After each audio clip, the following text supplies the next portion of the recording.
Morning बच्चों। Good morning ma'am. हम दैनिक जीवन में बहुत सी वस्तुओं का इस्तेमाल करते हैं, जैसे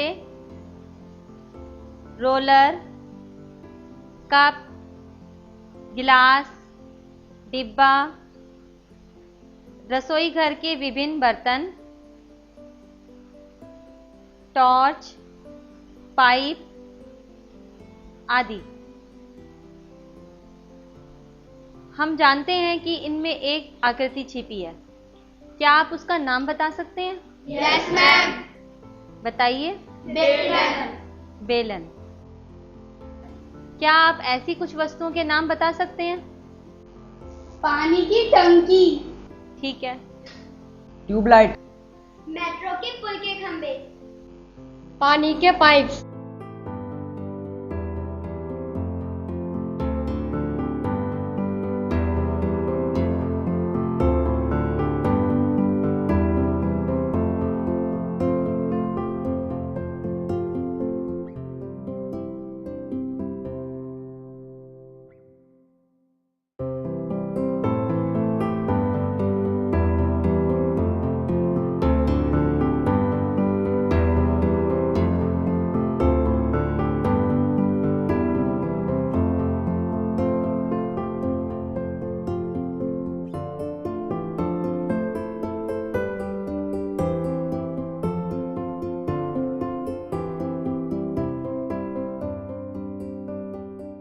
मैम इस पेन स्टैंड में भी तो 3 बेलनाकार डिब्बे लगे हैं और इसकी सजावट में भी तो छोटे छोटे बेलन लगे हैं।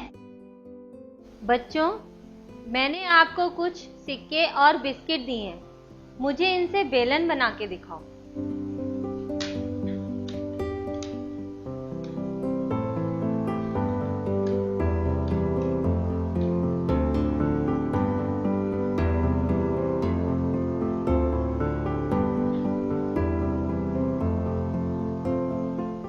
बन गए बेलन?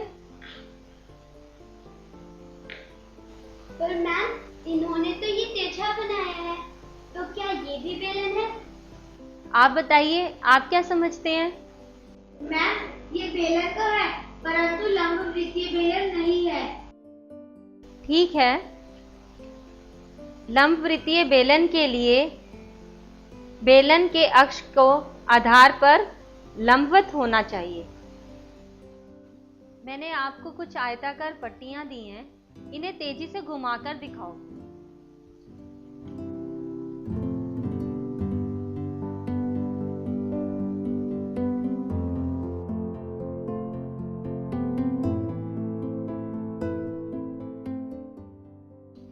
इन्हें घुमाने पर कौन सी आकृति बनती हुई प्रतीत होती है? बेलन।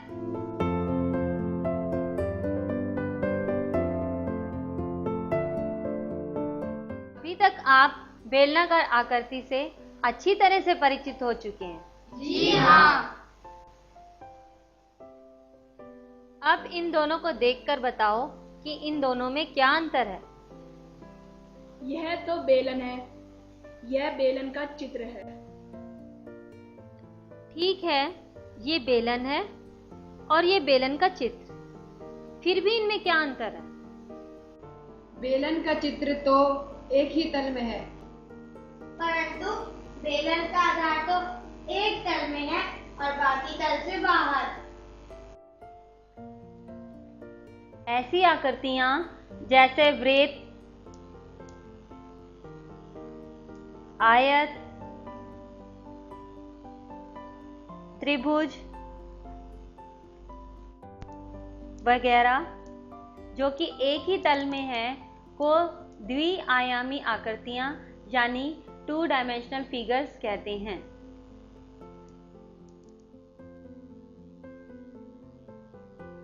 बेलन द्विआयामी नहीं है। ऐसे ठोस जैसे बेलन, घनाभ, घन, शंकु वगैरह जिनका आधार केवल तल में है, बाकी तल से बाहर है, को त्रिआयामी यानी 3 डायमेंशनल कहते हैं। बच्चों, मैंने आपको कुछ वस्तुएं दी हैं, इनमें से बताओ कौन सी 2 डायमेंशनल है और कौन सी 3 डायमेंशनल। मैम ये 3 डायमेंशनल है। ठीक है, ये 2 डायमेंशनल है। ये भी ठीक है। मैम कैंची का चित्र तो 2 डायमेंशनल है और कैंची 3 dimensional. Very good. Ma'am paper तो 2 डायमेंशनल है।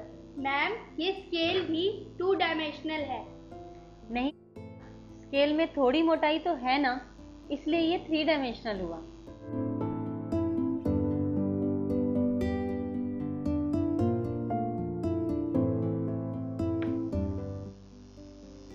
मैडम ये टॉर्च 3 डायमेंशनल है। ठीक है।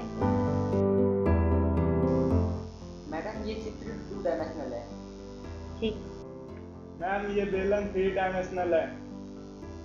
मैम ये pen stand, pen, pencil 3 dimensional है। ठीक। अब आप 2 डायमेंशनल और 3 डायमेंशनल के बारे में समझ गए हैं ना? जी मैडम।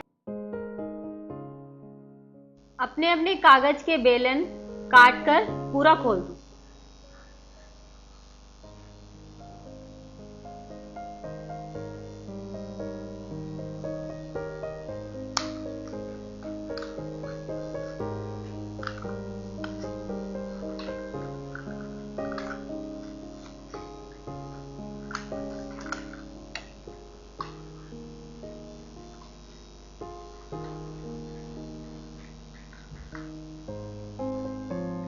खोल दिया? ये तो कमाल हो गया, ये कागज का बेलन तो आयत बन गया। बाकी सबका बन गया आयत क्या? जी मैडम। क्या आप इन आयताकार कागजों से फिर से बेलन बना सकते हो? जी मैम। चलो बनाओ।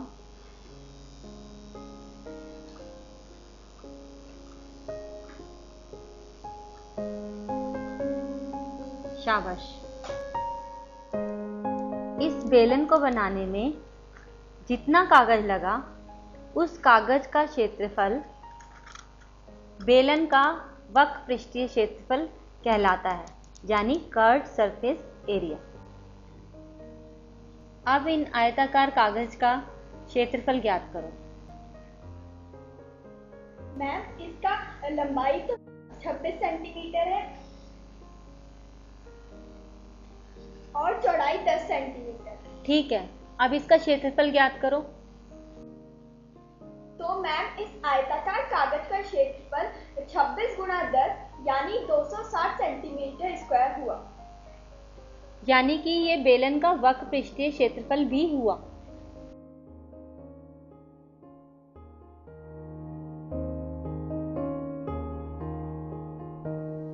मैम मेरे बेलन का curve surface area 210 centimetre square है। ठीक है। मैम मेरे बेलन का curve surface area 220 centimetre square है। शाबाश। और मैम मेरे बेलन का curve surface area 200 centimetre square है। ठीक है, अब आप सब बेलन को काटकर उसका कर्व सरफेस एरिया निकालना सीख गए हैं ना? जी मैडम। मैम मेरे पास एक बेलन है, हम इसे काट तो नहीं सकते, तो इसका वक्र पृष्ठीय क्षेत्रफल कैसे ज्ञात करेंगे? हाँ, हम बेलन को बिना काटे भी उसका कर्व सरफेस एरिया ज्ञात कर सकते हैं। इसके लिए कागज की एक शीट काटो जो बेलन को पूरी तरह से लपेट ले, जैसा कि मैंने किया है। मैम मेरे बेलन का वक्र पृष्ठीय क्षेत्रफल इस आयताकार कागज के क्षेत्रफल के बराबर है। ठीक है। और मैम मेरे बेलन का कर्व सरफेस एरिया